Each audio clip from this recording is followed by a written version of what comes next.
शुक्लांबरधरं विष्णुं शशिवर्णं चतुर्भुजं प्रसन्नवदनं ध्यायेत् सर्वविघ्नोपशान्तये। व्यासं वसिष्ठनप्तारं शक्तैः पौत्रमकल्मषं पराशरात्मजं वन्दे शुकतातं तपोनिधिं। व्यासाय विष्णुरूपाय व्यासरूपाय विष्णवे नमो वै ब्रह्मनिधये वासिष्ठाय नमो नमः। अविकाराय शुद्धाय नित्याय परमात्मने सदैकरूपरूपाय विष्णवे सर्वजिष्णवे। यस्य स्मरणमात्रेण जन्म संसारबन्धनात् विमुच्यते नमस्तस्मै विष्णवे प्रभविष्णवे। ॐ नमो विष्णवे प्रभविष्णवे। श्रीवैशम्पायन उवाच श्रुत्वा धर्मान् शेषेण पावनानि च सर्वशः युधिष्ठिरः शान्तनवं पुनरेवाभ्यभाषत। युधिष्ठिर उवाच किमेकं दैवतं लोके किं वाप्येकं परायणं स्तुवन्तः कं कमर्चन्तः प्राप्नुयुर्मानवा शुभं।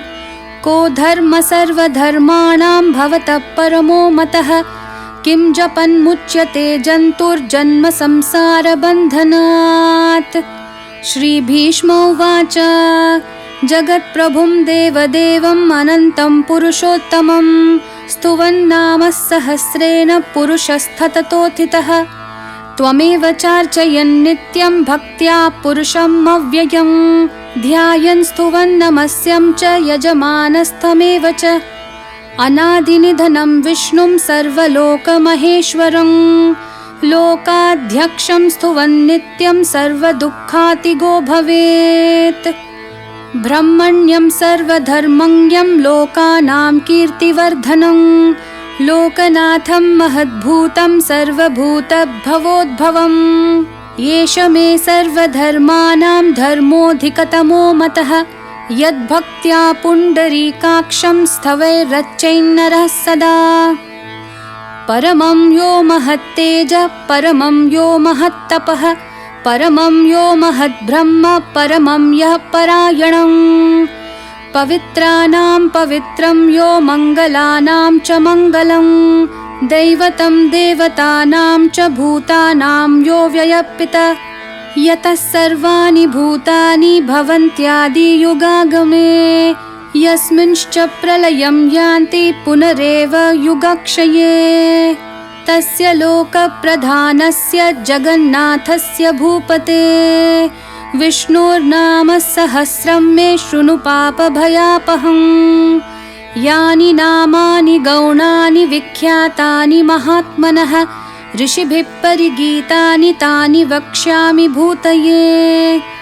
ऋषिर्नाम्नां सहस्रस्य वेदव्यासो महामुनिः छन्दोनुष्टुप् तथा देवो भगवान् देवकीसुतः।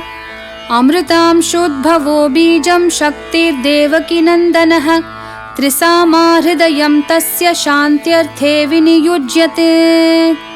विष्णुं जिष्णुं महाविष्णुं प्रभविष्णुं महेश्वरम् अनेकरूपदैत्यान्तं नमामि पुरुषोत्तमम्।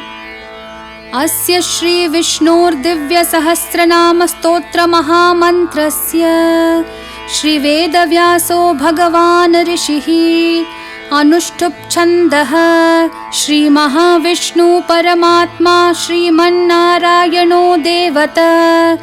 अमृतांशोद्भवो भानुरुतिबीजं देवकीनन्दनशिष्टेति शक्तिः उद्भवक्षोभनो देव इति परमो मन्त्रः।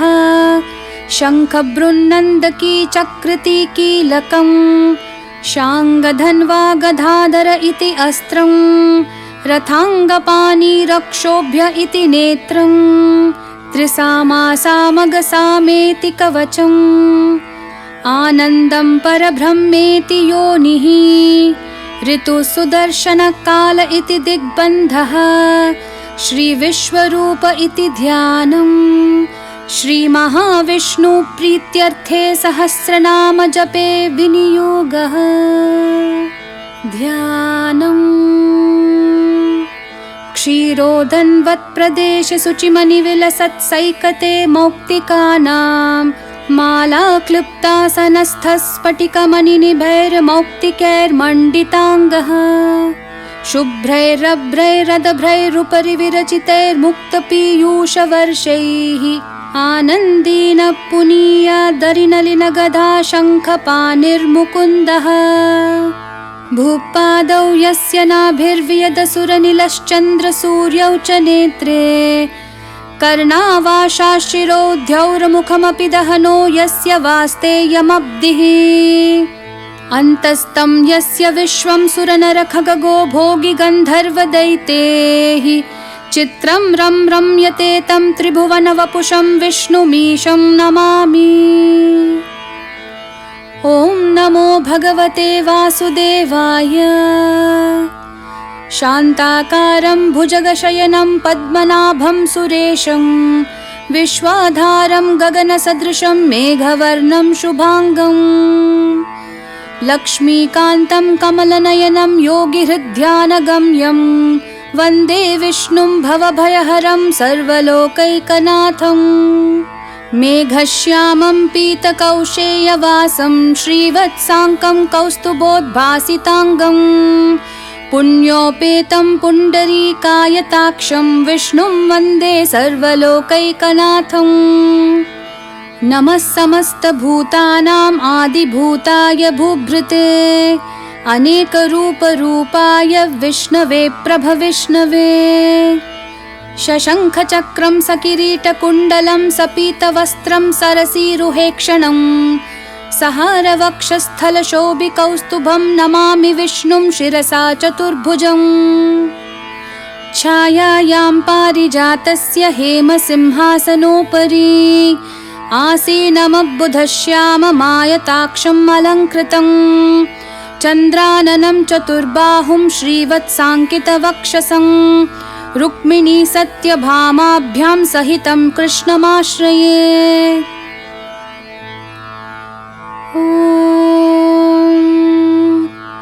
विश्वं विष्णुर्वशत्कारो भूतभव्यभवत्प्रभुः भूतकृद्भूतभृद्भावो भूतात्मा भूतभावनः पूतात्मा परमात्मा च मुक्तानां परमागतिः अव्ययः पुरुषः साक्षी क्षेत्रज्ञोऽक्षर एव च योगो योगविधां नेता प्रधानपुरुषेश्वरः नारसिंह वपुः श्रीमान् केशवः पुरुषोत्तमः सर्वः शिवस्थाणुर्भूताधिर्निधिरव्ययः सम्भवो भावनो भर्ता प्रभवः प्रभुरीश्वरः स्वयंभूः शम्भुरादित्यपुष्कराक्षो महास्वनः अनादिनिधनो धाता विधाता धातुरुत्तमः अप्रमेयो ऋषिकेशः पद्मनाभोऽमरप्रभुः विश्वकर्मा मनुस्त्वष्टा स्थविष्ठस्थविरो ध्रुवः अग्राह्य शाश्वत कृष्णो लोहिताक्षप्रतर्दनः प्रभूतस्त्रिककुब्धाम पवित्रं मङ्गलं परम् ईशानप्राणदप्राणो ज्येष्ठः श्रेष्ठः प्रजापतिः हिरण्यगर्भो भूगर्भो माधवो मधुसूदनः ईश्वरो विक्रमी धन्वी मेधावी विक्रमाक्रमः अनुत्तमो दुराधर्ष कृतज्ञ कृतिरात्मवान् सुरेशः शरणं शर्म विश्वरेता प्रजाभवः अहः संवत्सरो व्याळ प्रत्ययः सर्वदर्शनः अजः सर्वेश्वरः सिद्धः सिद्धि सर्वाधिरच्युतः वृषाकपिरमेयात्मा सर्वयोगविनिःसृतः वसुर्वसुमनः सत्य समात्मा संमितः समः अमोघ पुण्डरीकाक्षो वृषकर्मा वृषाकृतिः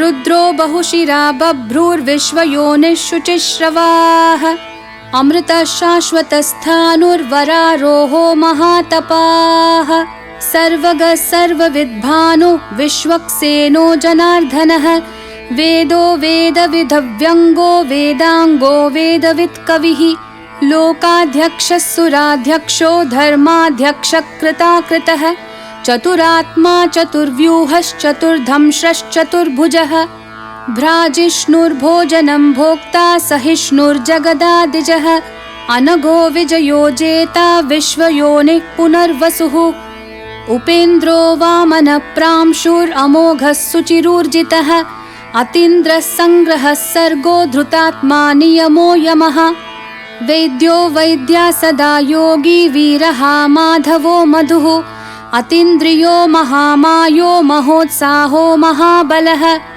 महाबुद्धिर्महावीर्यो महाशक्तिर्महाद्युतिः अनिर्देश्य वपुः श्रीमान् अमेयात्मा महाधृदक् महेश्वासो महीभर्ता श्रीनिवासः सतां गतिः अनिरुद्धः सुरानन्दो गोविन्दो गोविदाम्पतिः मरिचिर्तमनोहंसः सुपर्णो भुजगोत्तमः हिरण्यनाभः सुतपाः पद्मनाभः प्रजापतिः अमृत्युः सर्वदृक्सिंहः सन्धाता सन्धिमान् स्थिरः अजो धुर्मर्शनः शास्ता विश्रुतात्मा सुरारिः गुरुर्गुरुतमो धाम सत्यः सत्यपराक्रमः निमिषो निमिषस्रग्वी वाचस्पतिरुदारधीः अग्रणीर्ग्रामणीः श्रीमान् न्यायो नेता समीरणः सहस्रमूर्धा विश्वात्मा सहस्राक्षः सहस्रपात् आवर्तनो निवृत्तात्मा संवृतः सम्प्रमर्दनः अहः संवर्तको वह्निरनिलोधरणीधरः सुप्रसादप्रसन्नात्मा विश्वधृग्विश्वभुग्विभुः सत्कर्ता सत्कृतः साधुर्जन्नुर्नारायणो नरः असंख्येयो प्रमेयात्मा विशिष्टः शिष्टकृच्छुचिः सिद्धार्थः सिद्धसङ्कल्पः सिद्धिदः सिद्धिसाधनः वृषाही वृषभो विष्णुर्वृषपर्वा वृषोधरः वर्धनो वर्धमानश्च विविक्तश्रुतिसागरः सुभुजो दुर्धरो वाग्मी महेन्द्रो वसुदो वसुः नैकरूपो बृहद्रूपः शिपिविष्ठप्रकाशनः ओजस्तेजोद्युतिधरः प्रकाशात्मा प्रतापनः रिद्धस्पष्टाक्षरो मन्त्रः चन्द्रांशूर्भास्करद्युतिः अमृतांशोद्भवो भानुः शशबिन्दुः सुरेश्वरः औषधं जगतः सेतुः सत्यधर्मपराक्रमः भूतभव्यभवन्नाथः पवनः पावनो नलः कामः कामकृत्कान्तः कामः कामप्रदः प्रभुः युगादिकृद्युगावर्तो नैकमायो महाशनः अदृश्यो व्यक्तरूपश्च सहस्रजिदनन्तजित् इष्टो विशिष्टशिष्टेष्ट शिखण्डी नहुषो वृषः क्रोधः क्रोधकृत्कर्ता विश्वबाहुर्महीधरः अच्युतप्रतिथः प्राणदो वासवानुजः अपान्निधिरधिष्ठानम् अप्रमतः प्रतिष्ठितः स्कन्दस्कन्दधरो धुर्यो वरदो वायुवाहनः वासुदेवो बृहद्भानुरादिदेवः पुरन्दरः अशोकस्तारनस्तारः शूरः शौरिर्जनेश्वरः अनुकूलः शतावर्तः पद्मिपद्मनिभेक्षणः पद्मनाभोरविन्दाक्ष पद्मगर्भः शरीरभृत् महर्धिर्ऋद्धो वृद्धात्मा महाक्षो गरुडध्वजः अतुलः शरभो भीमः समयज्ञो हविर्हरिः सर्वलक्षणलक्षण्यो लक्ष्मीवान् समितिञ्जयः विक्षरो रोहितो मार्गो हेतुर्दामोदरः सहः महीधरो महाभागो वेगवानमिताशनः उद्भवः क्षोभनो देवः श्रीगर्भः परमेश्वरः करणं कारणं कर्ता विकर्ता गहनो गुहः व्यवसायो व्यवस्थानः संस्थानस्थानदो ध्रुवः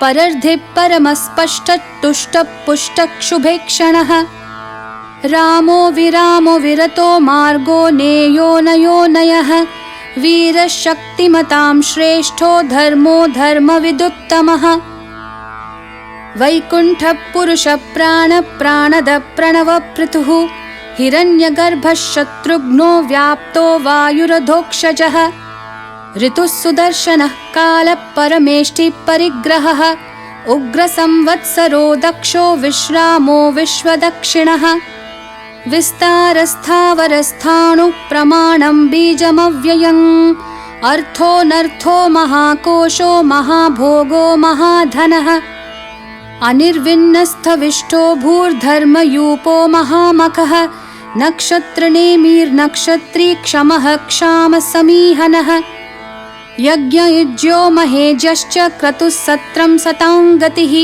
सर्वदर्शी विमुक्तात्मा सर्वज्ञो ज्ञानमुत्तमम् सुव्रतः सुमुखः सूक्ष्मः सुघोषः सुखदः सुहृत् मनोहरो जितक्रोधो वीरबाहुर्विदारणः स्वापनः स्ववशो व्यापी नैकात्मा नैककर्मकृत् वत्सरो वत्सलो वत्सी रत्नगर्भो धनेश्वरः धर्मगुप्धर्मकृद्धर्मी सदसत्क्षरमक्षरम् अविज्ञाता सहस्रांशोर्विधाता कृतलक्षणः गभस्तिनेमि सत्त्वस्थः सिंहो भूतमहेश्वरः आदिदेवो महादेवो देवेशो देवभृद्गुरुः उत्तरो गोपतिर्गोप्ता ज्ञानगम्यः पुरातनः शरीरभूतभृद्भोक्ता कपीन्द्रो भूरि दक्षिणः सोमपोऽमृतपः सोमः पुरुजित्पुरुषत्तमः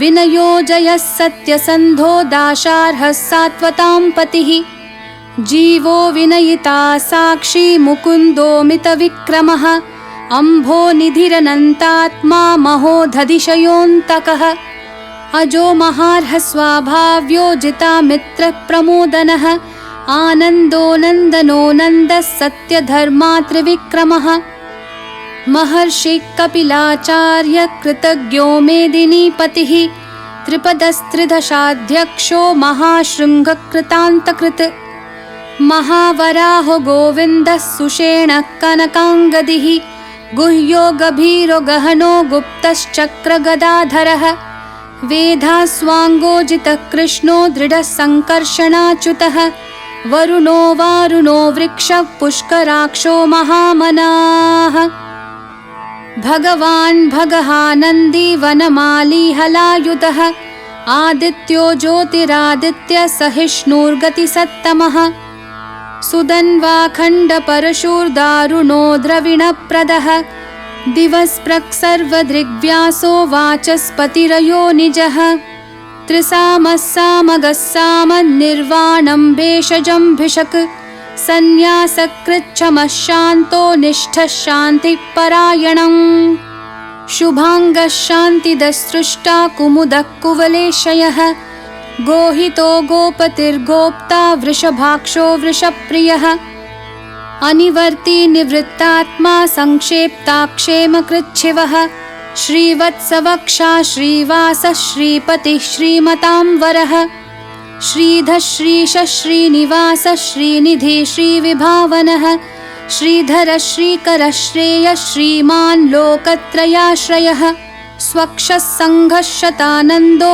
नन्दिर्ज्योतिर्गणेश्वरः विजितात्मा विधेयात्मा सत्कीर्तिश्छिन्न संशयः उदीर्णः सर्वतश्चक्षुरनीशः शाश्वतस्थिरः भूषयो भूषणो भूतिर्विशोकः शोकनाशनः अर्चिष्मानर्चितः कुम्भो विशुद्धात्मा विशोधनः अनिरुद्धो प्रतिरथः प्रद्युम्नामितविक्रमः कालनेमी निहावीरः शौरिः शूरजनेश्वरः त्रिलोकात्मा त्रिलोकेशः केशवः केशिहा हरिः कामदेवः कामपालः कामिकान्तकृतागमः अनिर्देश्य वपुर्विष्णु वीरो नन्तो धनञ्जयः ब्रह्मण्यो ब्रह्मकृद्ब्रह्मा ब्रह्म ब्रह्मविवर्धनः ब्रह्मविद् ब्राह्मणो ब्रह्मी ब्रह्मज्ञो ब्राह्मणप्रियः महाक्रमो महाकर्मा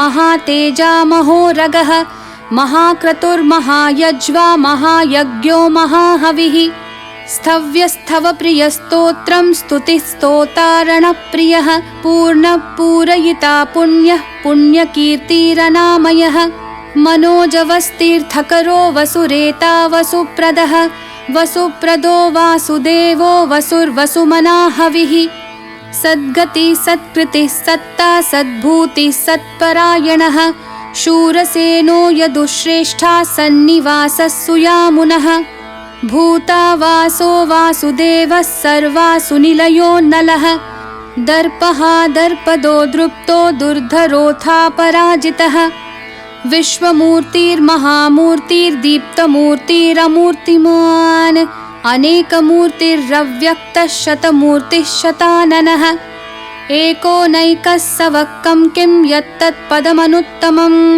लोकबन्धुर्लोकनाथो माधवो भक्तवत्सलः सुवर्णवर्णो हेमाङ्गो वराङ्गश्चन्दनाङ्गदी वीरः विषमः शून्यो घृताशीरचलश्चलः अमानीमानदो मान्यो लोकस्वामी त्रिलोकधृक् सुमेधा मेधजो धन्यः सत्यमेधाधराधरः तेजो वृषो द्युतिधरः सर्वशस्त्रभृतांवरः प्रग्रहो निग्रहो व्यग्रो नैकशृङ्गो गदाग्रजः चतुर्मूर्तिश्चतुर्बाहुश्चतुर्व्यूहश्चतुर्गतिः चतुरात्मा चतुर्भावश्चतुर्वेदविदेकपात् समावर्तो निवृत्तात्मा दुर्जयो दुरतिक्रमः दुर्लभो दुर्गमो दुर्गो दुरावासो दुरारिः शुभांगो लोकसारंगः सुतन्तुस्तन्तुवर्धनः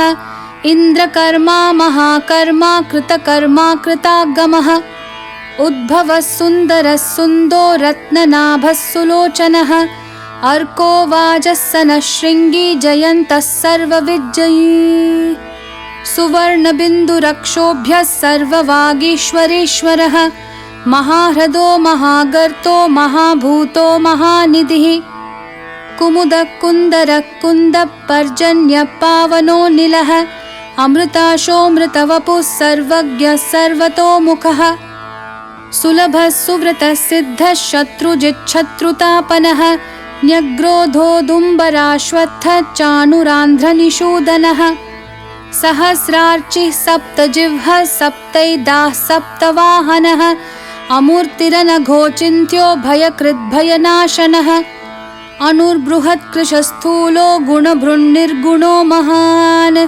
अधृतस्वधृतस्वास्य प्राग्वंशो वंशवर्धनः भारभृत्कथितो योगी योगिशः सर्वकामदः आश्रमः श्रमणः क्षामः सुपर्णो वायुवाहनः धनुर्धरो धनुर्वेदो दण्डो दमयिता दमः अपराजितः सर्वसहो नियन्ता नियमो यमः सत्त्ववान् सात्विकः सत्यः सत्यधर्मपरायणः अभिप्रायप्रियार्होर्हः प्रियकृत्प्रीतिवर्धनः विहाय सगतिर्ज्योतिः सुरुचिर्हुतभुग्विभुः रविर्विरोचनः सूर्यः सविता रविलोचनः अनन्तो हुतभुग्भोक्ता सुखदो नैकजोऽग्रजः अनिर्विण्णः सदामर्षि लोकाधिष्ठानमद्भुतः सनातनतमः कपिलः कपिरव्ययः स्वस्तिदः स्वस्तिकृत् स्वस्ति स्वस्तिभुक् स्वस्ति दक्षिणः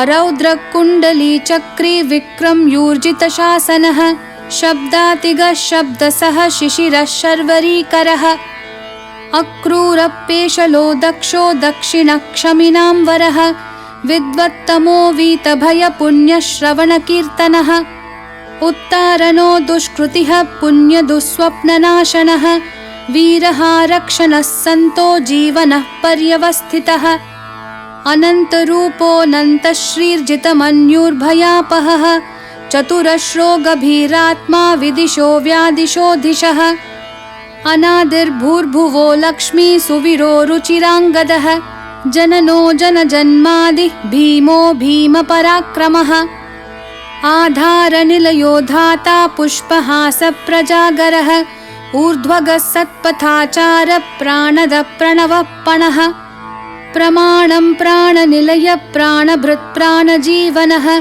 तत्त्वं तत्त्वविदेकात्मा जन्म मृत्युजरातिगः भूर्भुवः स्वस्तरुस्तारः सविता प्रपितामहः यज्ञो यज्ञपतिर्यज्वा यज्ञाङ्गो यज्ञवाहनः यज्ञभृद्यज्ञकृद्यग्नि यज्ञभुग्यज्ञसाधनः यज्ञान्तकृद्यज्ञगुह्यं मन्नमन्नादयेव च आत्मयोनि स्वयं जातो वैखानः सामगायनः देवकीनन्दनः स्रष्टा क्षितीशः पापनाशनः शङ्खबृन्नन्दकी चक्री शाङ्खधन्वा गदाधरः रथाङ्गपानिरक्षोभ्यः सर्वप्रहरणायुधः सर्वप्रहरणायुध ॐ नमः इति वनमाली गदीशाङ्गी शङ्खी चक्री च नन्दकी श्रीमान् नारायणो विष्णुर्वासुदेवोऽभिरक्षतु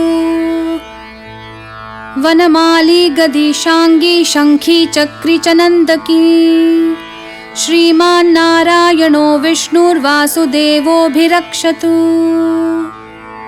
वनमाली गदीशाङ्गी शङ्खी चक्री च नन्दकी श्रीमान् नारायणो विष्णुर्वासुदेवोऽभिरक्षतु इतिदं कीर्तनीयस्य केशवस्य महात्मनः नाम्नां सहस्रं दिव्यानाम् अशेषेण प्रकीर्तितम् य इदं शृणुयान्नित्यं यश्चापि परिकीर्तयेत् नाशुभं प्राप्नुयात् किञ्चित् सोमुत्रेह च मानवः वेदान्तगो ब्राह्मणः स्यात् क्षत्रियो विजयी भवेत् वैश्यो धनसमृद्धः स्यात् शूद्रः सुखमवाप्नुयात् धर्मार्थी प्राप्नुयात् धर्ममर्थार्थी चार्थमाप्नुयात् कामानवाप्नुयात् कामी प्रजार्थी चाप्नुयात् प्रजाम् भक्तिमान् यः सदोत्थाय शुचिस्तद्गतमानसः सहस्रं वासुदेवस्य नाम्नामेतत् प्रकीर्तयेत्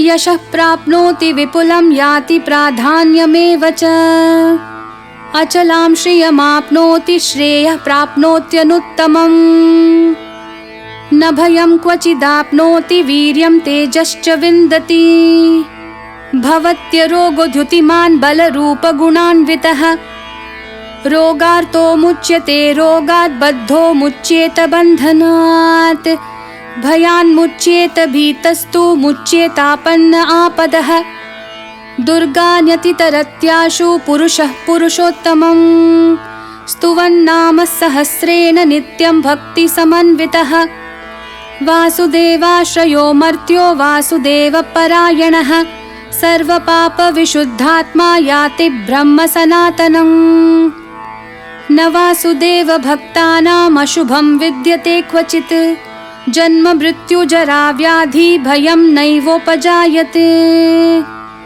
इमं स्तवमधीयानः श्रद्धा भक्तिसमन्वितः युज्येतात्मा सुखक्षान्ति श्रीधृति स्मृतिकीर्तिभिः न क्रोधो न च मात्सर्यं न लोभो न शुभा मतिः भवन्ति कृतपुण्यानां भक्तानां पुरुषोत्तमे द्यौः चन्द्रार्कनक्षत्राखं दिशो भूर्महोदधिः वासुदेवस्य वीर्येण विधृतानि महात्मनः ससुरासुरगन्धर्वं सयक्षोरगराक्षसं जगद्वशे वर्ततेदं कृष्णस्य सचराचरम् इन्द्रियाणि मनोबुद्धिः सत्यं तेजोबलं धृतिः वासुदेवात्मकान्याहुः क्षेत्रं क्षेत्रज्ञ एव च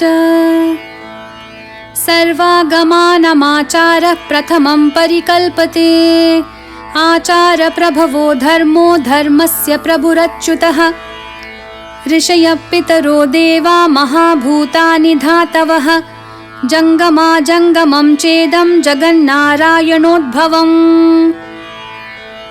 योगो ज्ञानं तथा साङ्ख्यं विद्या शिल्पादिकर्म च वेदाः शास्त्राणि विज्ञानमेतत् सर्वं जनार्दनात् एको विष्णुर्महद्भूतं पृथग्भूतान्यनेकशः त्रीन् लोकान् व्याप्य भूतात्मा भुङ्क्ते विश्वभुगव्ययः इमं स्तवं भगवतो विष्णोर्व्यासेन कीर्तितं पठ्येद्य इच्छेत् पुरुषः श्रेयः प्राप्तुं सुखानि च।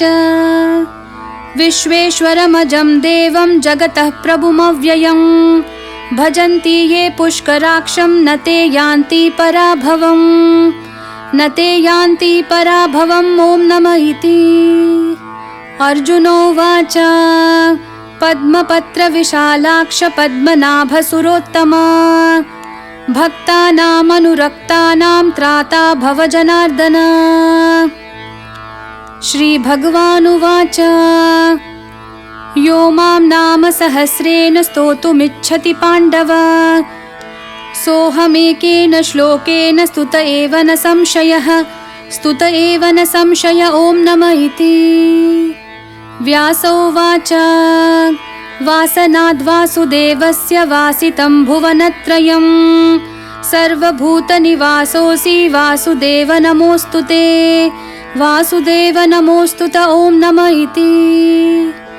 पार्वत्युवाच केनोपायेन लघुना विष्णोर्नाम सहस्रकं पठ्यते पण्डितैर्नित्यं श्रोतुमिच्छाम्यहं प्रभो। ईश्वरोवाच श्रीराम राम रामेति रमे रामे मनोरमे सहस्रनाम तत्तुल्यं राम नाम वरानने। श्रीराम राम रामेति रमे रामे मनोरमे सहस्रनाम तत्तुल्यं राम नाम वरानने। श्रीराम राम रामेति रमे रामे मनोरमे सहस्रनाम तत्तुल्यं राम नाम वरानने। राम नाम वरानन। ॐ नमः इति। ब्रह्मोवाच नमोऽस्त्वनन्ताय सहस्रमूर्तये सहस्रपादाक्षि शिरोरुबाहवे सहस्रनाम्ने पुरुषाय शाश्वते सहस्रकोटियुगधारिणे नमः सहस्रकोटियुगधारिणे नमः। ॐ नमः इति। सञ्जय उवाच यत्र योगेश्वरः कृष्णो यत्र पार्थो धनुर्धरः तत्र श्रीर्विजयो भूतिर्ध्रुवा नीतिर्मतिर्मम। श्रीभगवानुवाच अनन्याश्चिन्तयन्तो मां ये जनः पर्युपासते तेषां नित्याभियुक्तानां योगक्षेमं वहाम्यहम् परित्राणाय साधूनां विनाशाय च दुष्कृतां धर्मसंस्थापनार्थाय सम्भवामि युगे युगे। आर्ता विषण्णाः शिथिलाश्च भीताः घोरेषु च व्याधिषु वर्तमानाः संकीर्त्य नारायण शब्दमात्रं विमुक्तदुःखाः सुखिनो भवन्तु। कायेन वाचा मनसेन्द्रियैर्वा बुद्ध्यात्मना वा प्रकृते स्वभावात् करोमि यद्यत् सकलं परस्मै नारायणायेति समर्पयामि।